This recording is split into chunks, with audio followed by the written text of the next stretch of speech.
Recibimos con nosotros a Francisco José Aragonese.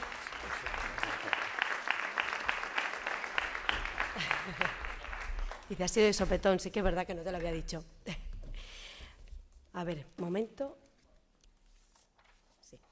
Bueno, pues Fran, como le conocemos los amigos, él viene de Villanueva de la Serena. Él cursó estudios de Historia del Arte. Antes los he apuntado por donde sea Fran y ya no sé dónde tengo la chuleta. Da igual, me lo invento. Pero bueno, él también está súper relacionado con nosotros, con el mundo de folclore, compañero de folclore. Le conocemos hace muchos años y sobre todo, bueno, cuando conoció el tema de las jornadas de historia y patrimonio, aunque hacíamos hincapié cuando lanzamos el tema de las inscripciones, que sobre todo pedíamos que trataran temas de cabeza del buey. Es difícil porque, claro, de cabeza del buey casi siempre tienen que ser más bien gente de cabeza del buey, aunque aquí tenemos un valiente, Fran, que nos va a hablar de un escultor que también está relacionado con nuestro pueblo. Nos va a hablar exactamente sobre Agustín Sánchez Cis Agüero, que entre otras de las muchas obras que tiene es el autor de la imagen de nuestro Padre Jesús Nazareno. Entonces te vamos a escuchar atentamente. Yo te paso el PowerPoint, ¿no? Vale. Pues muchísimas gracias. Es un placer el poder estar en estas primeras jornadas, que supongo que no serán las últimas, y es un lujo el poder ver cómo hay colectivos en nuestra tierra que apuestan por la historia, por el arte, por el patrimonio y sobre todo ver el apoyo de la institución, aquí representada por la concejala y por la alcaldesa, el que apoyen esta iniciativa y sobre todo que nos den a personas inquietas como yo, como mis compañeros que me han precedido, la oportunidad de pues comunicar pues esas curiosidades, esas inquietudes que tenemos y que plasmamos en esta serie de jornadas, ¿verdad? Bueno, pues como decía Ana, yo voy a hablar un poco sobre este personaje, Agustín Sánchez Cis Agüero. He titulado esta comunicación Apuntes para el estudio de su biografía y obra. El presente trabajo tiene como finalidad el sentar las bases para un estudio más completo sobre el escultor imaginero Agustín Sánchez Cis Agüero, así como una catalogación de sus obras, que hasta ahora era inexistente, y la definición de su planteamiento estético iconológico, que aporta una serie de novedades, ahora lo iremos viendo, a la llamada Escuela Andaluza de Escultura, que está imbuida, como todos sabemos, en una estética plenamente barroca. Del mismo modo, queremos también destacar la vinculación del artista con la comarca de La Serena, con la descripción de dos de sus obras como imaginero que se encuentran en esta comarca. Una de ellas, ya la ha apuntado Ana, es la figura de la imagen de nuestro Padre Jesús Nazareno, de aquí de Cabeza del Buey, y que pueden servir de ejemplo para la definición de los rasgos propios y diferenciadores del planteamiento estético del autor. Bien, pues vamos a hablar ya del autor y de este planteamiento estético. El escultor imaginero Agustín Sánchez Cis Agüero nació en Sevilla en el año 1886, en pleno apogeo del sistema político de la Restauración borbónica, y murió también en la capital hispalense en el año 1955. Cursó estudios de medicina, licenciándose como premio extraordinario de la licenciatura, convirtiéndose en una figura destacada de la sociedad y cultura hispalenses en la primera mitad del siglo XX. Ejerció la medicina, como decía, que compaginó con la labor de catedrático de Anatomía Artística en la Escuela Superior de Bellas Artes de Santa Isabel de Hungría desde el año 1940. Este prestigio profesional y social le llevó a pertenecer a una institución, al Ateneo de Sevilla, que es una institución, como decía, de carácter privado, compuesta por intelectuales y profesionales de reconocido prestigio. Así, vale, me escuchan bien, ¿no? Bueno, pues como les decía, nuestro autor, Agustín Sánchez Cis Agüero, aparte de ser médico de profesión y dar clases de anatomía artística en la Escuela de Santa Isabel de Hungría, pertenecía a esta institución del Ateneo de Sevilla, que es una institución de carácter privado compuesta por intelectuales y profesionales de reconocido prestigio, cuyo objetivo principal es la promoción de las artes y la ciencia. Agustín Sánchez Cis Agüero fue presidente de esta institución en el curso 1924 y 1925. Deciros como curiosidad que, por ejemplo, el Ateneo de Sevilla es quien se encarga de organizar la famosa cabalgata de Reyes de la capital hispalense. No es el ayuntamiento, que colabora, por supuesto, con el Ateneo, sino que es el propio Ateneo quien organiza esta cabalgata de Reyes. Y Agustín Sánchez y Agüero tenemos algún testimonio gráfico, no lo he podido incluir en el PowerPoint, pero sí hay algún testimonio gráfico en el que aparece ataviado de Rey Mago en esta cabalgata. Bien, sus inquietudes artísticas les llevaron a entrar en contacto con el escultor Joaquín Bilbao, del que fue discípulo, al igual que del extremeño Enrique Pérez Comendador, que coincidieron en torno a 1914-1915, coincidieron los dos, nuestro paisano Enrique Pérez Comendador y Agustín Sánchez y Agüero coincidieron en el taller de Joaquín Bilbao.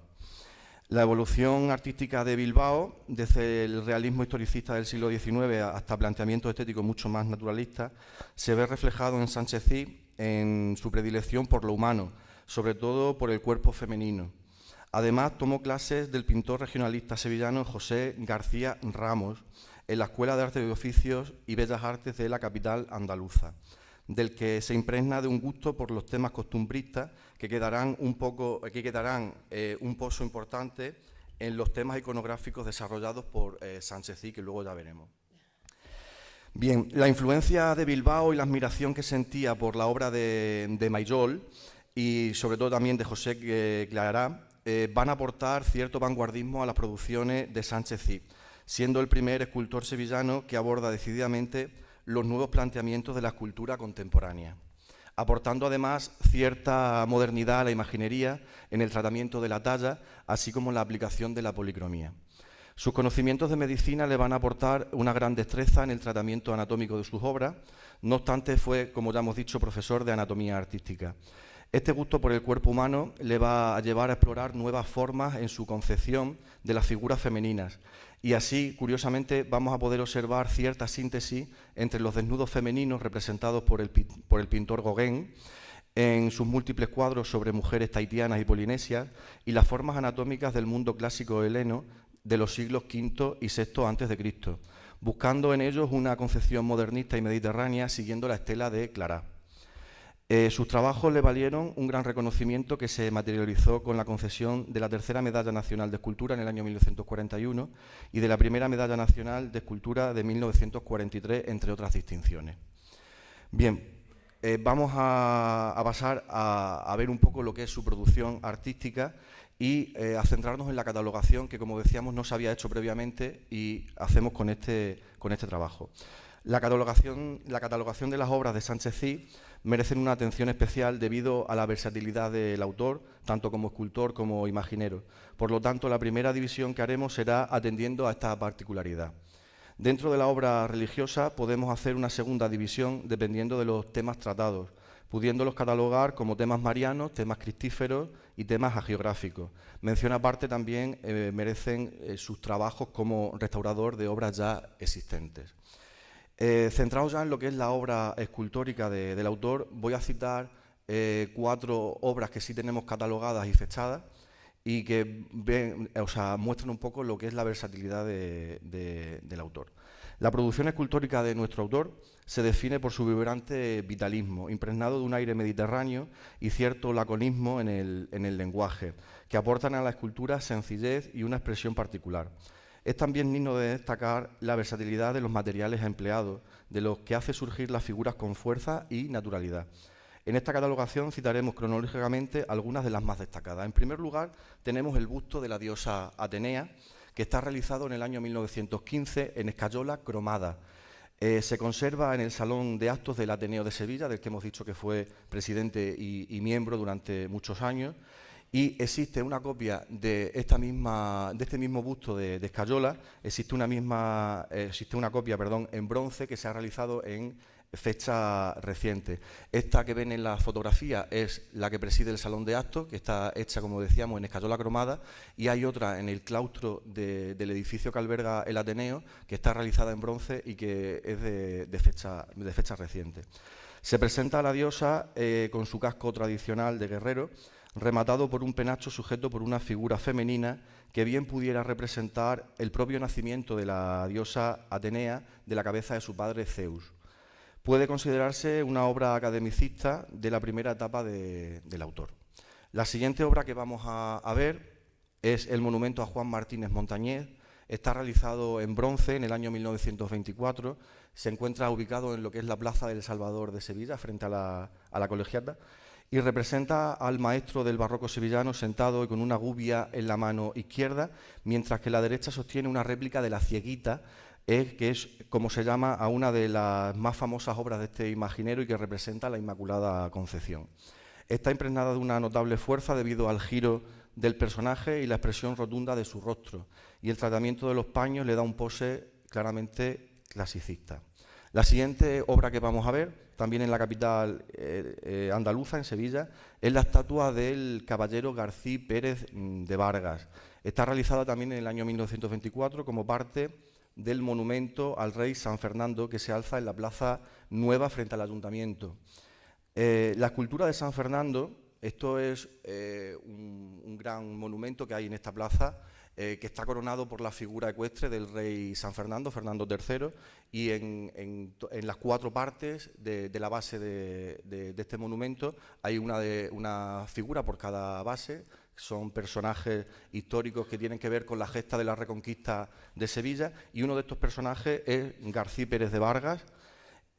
Como decía, la estatua de San Fernando está hecha por el maestro de Agustín Sánchez y Agüero, Joaquín Bilbao, y concretamente esta escultura representa al caballero con gesto serio, portando una gran espada que sujeta con ambas manos, y la pierna izquierda levemente flexionada rompe la rigidez de la obra y le confiere cierto movimiento. Presenta una anatomía muy marcada. No olvidemos que Sánchez y Agüero era profesor de anatomía artística. Por último, la última obra que vamos a ver es la alegoría del río Guadalquivir. Es una lástima el verla así, porque esta imagen, esta escultura, fue realizada en el año 1929 como parte de una fuente monumental que se hizo con motivo de la celebración de la exposición iberoamericana. Después de la exposición, en los años 40, esta fuente fue inexplicablemente desmantelada y las figuras que componían el monumento pues fueron disgregadas por distintos puntos de la capital. Se conservan varias y una de ellas es esta, la alegoría del río Guadalquivir. Se encuentra en los Jardines de las Delicias de Arjona, muy cercano al Parque de María Luisa, y representa al río sevillano como un hombre recostado, acompañado de una simbólica cabeza de toro y de un cuerno de la abundancia que hace alusión indiscutiblemente a los frutos que produce el río. Y desde luego tiene una impronta helénica muy destacada. Bien, este sería el resumen de su obra escultórica. Pasamos ya a lo que es la imaginería religiosa. La dedicación de nuestro autor a la imaginería se produce, al igual que en otros autores contemporáneos, por los encargos para reponer imágenes desaparecidas durante la Guerra Civil. Este hecho condiciona, en cierto modo, su creatividad, al tratarse, en muchos casos, de imágenes que deben reproducir a las que ya habían sido destruidas. La mayor producción de imágenes se concentra en torno a los años 30 y 40. A pesar de estas circunstancias, Sánchez Cid consigue mantener su concepción vanguardista en el tratamiento de la temática y la ejecución de la obra, generando una genuina impronta personal definitoria de su estilo, pero que se enmarca perfectamente en la corriente imperante en la época y que bebe de las fuentes de la tradicional escuela sevillana barroca, indiscutiblemente. En la segunda división que hacíamos en los temas religiosos, vemos en primer lugar los temas marianos. Aquí se presenta lo que es la Virgen de la Piedad, imagen de gloria realizada en el año 1937 en plena contienda civil y que se venera como patrona de la localidad de Cortegana, en Huelva. Sostiene al niño en su brazo izquierdo, mientras que con la mano derecha porta un cetro. Dibuja un rostro muy dulce y sereno, muy característico de lo que es el clasicismo sevillano. La siguiente imagen que vamos a ver, esta a mí me encanta. Luego ya comprenderán por qué me gusta, porque tiene relación con otra obra que vamos a ver más adelante. Es la Virgen de Setefilla, es la patrona de Lora del Río y fue realizada en el año 38, antes también de finalizar la guerra. Representa a la Virgen sedente con el niño en su regazo como trono de la sabiduría. y observamos en esta imagen unos rasgos particulares con unos ojos almendrados y una enigmática sonrisa de reminiscencia orientalizante y que guarda un interesante parecido con la Virgen del Carmen de Villanueva de la Serena, que es una de las obras que después describiré. Esta vocación del Carmen la va a repetir muchísimo en su producción artística, concretamente esta imagen de la Virgen del Carmen, ubicada en la parroquia de la Purísima Concepción de Huelva, y realizada en el año 1944. Es una imagen de talla policromada que presenta un delicado movimiento, otorgándole a la imagen un sugerente dinamismo.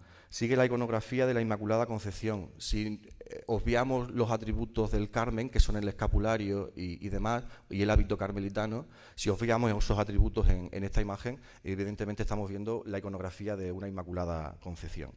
La siguiente imagen que vamos a ver también es otra Virgen del Carmen.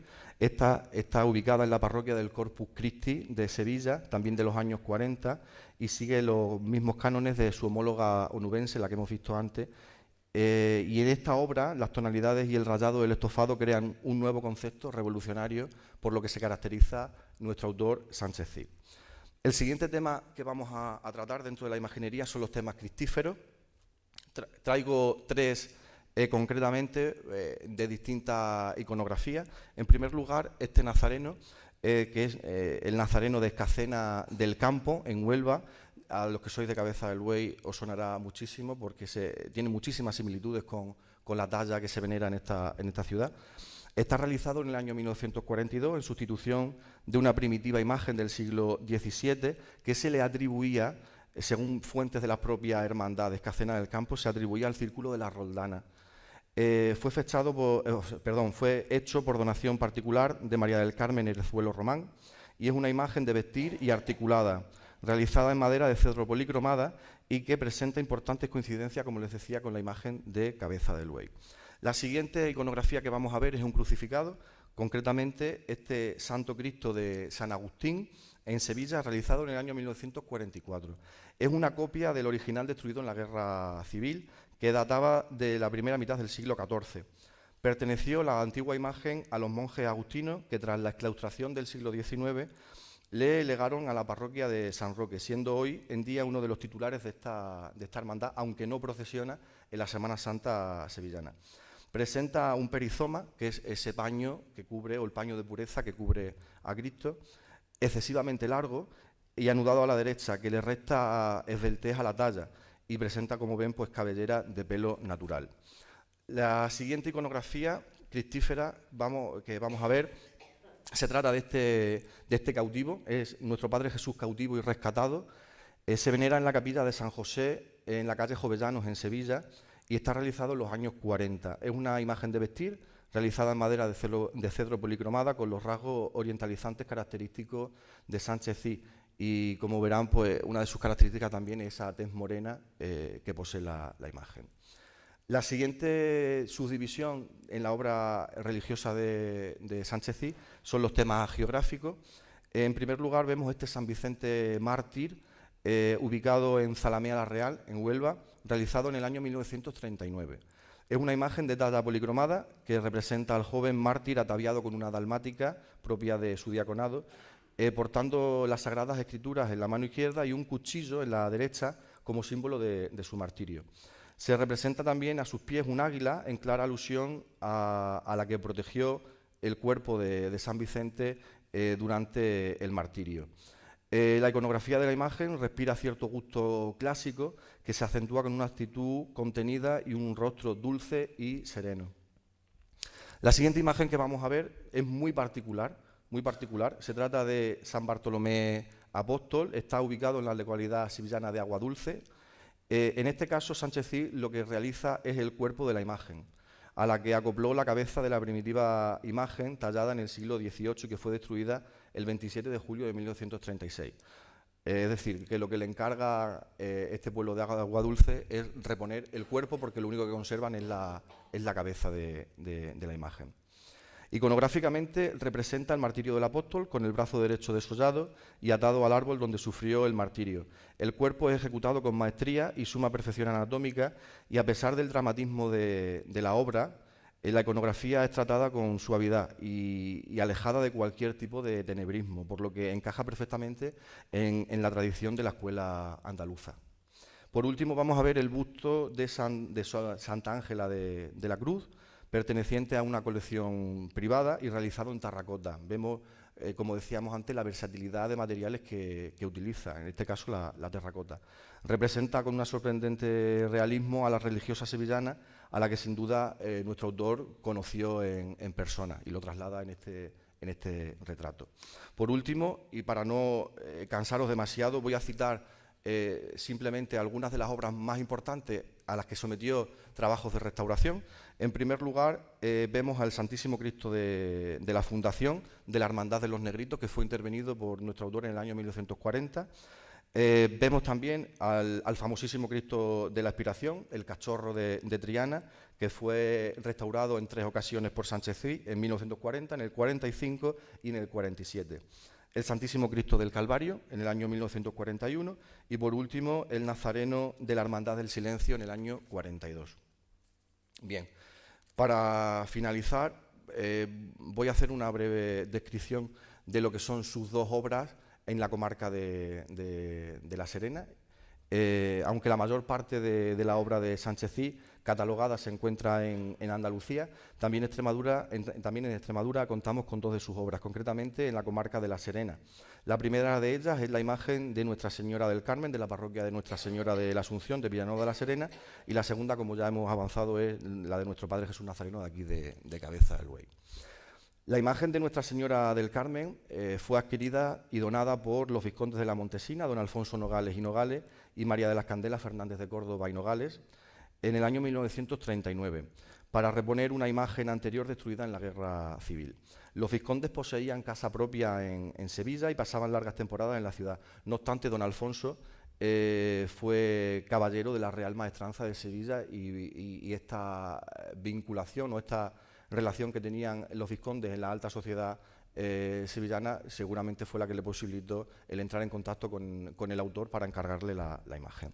Formalmente es una imagen procesional de vestir que consta de 4 partes, una cabeza formada por el rostro y el cuello, un tronco poco detallado que se prolonga hasta las caderas, 2 brazos articulados sin forma anatómica que terminan en manos de talla y un bastidor troncocónico que forma la parte inferior de la imagen, a lo que se denomina candelero.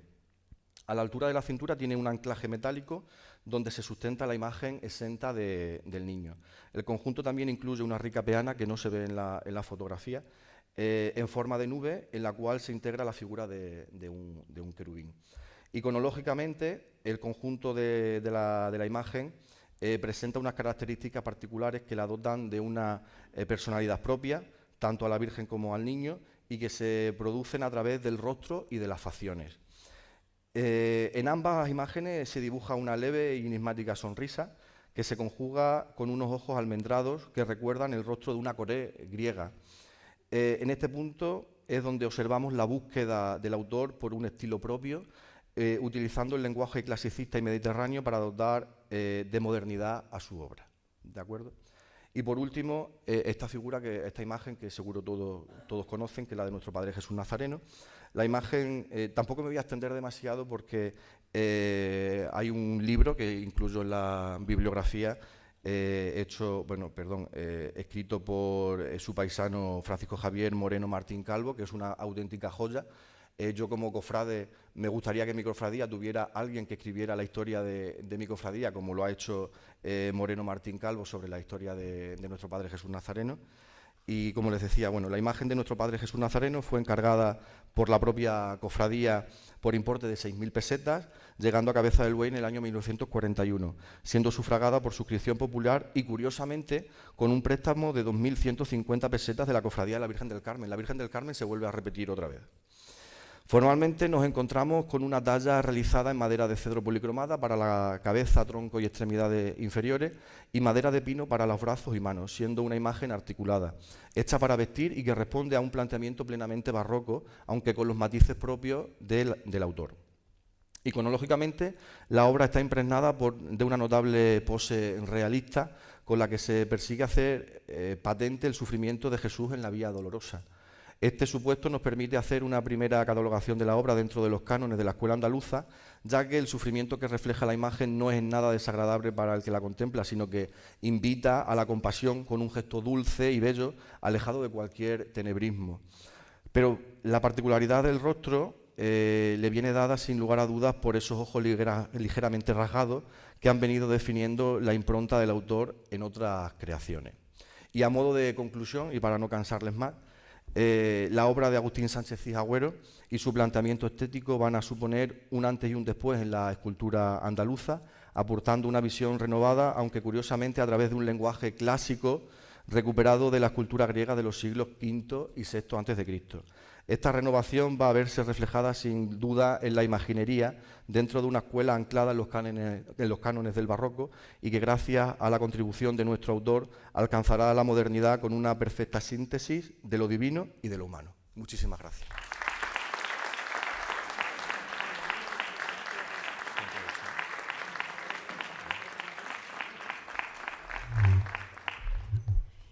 Sí que es cierto que pedíamos siempre las comunicaciones 10 minutos, me decía Fran, creo que llegó a 20, no lo he cronometrado, pero en absoluto se ha hecho extenso y todo lo podremos ver luego en las actas.